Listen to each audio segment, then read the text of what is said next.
Hello everyone, a little quick tip here from CarNamics. Today I'm going to be showing you how to reset your oil life on a Ford Escape, Focus, or Fiesta.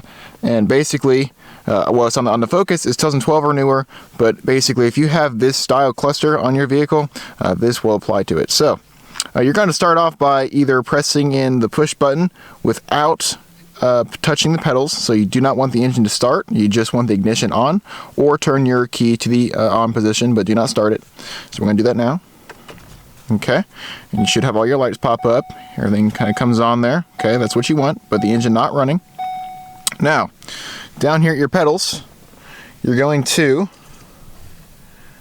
depress the gas pedal and the brake pedal at the same time, and push the gas pedal all the way to the floor. So we're going to do that now. So at the same time, press in, come back up here to the cluster, and it's going to say service oil reset in progress. So you're going to let that sit there for about 15 seconds. So do not let up on the pedals yet.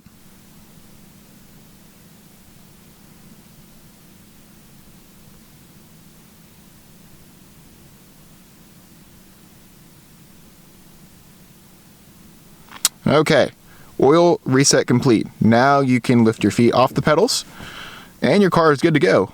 Alright guys, thank you so much for watching. If this video was helpful, please give us a like. Be sure to hit that subscribe button to see our new videos in the future, and we will see you next time on CarNamics.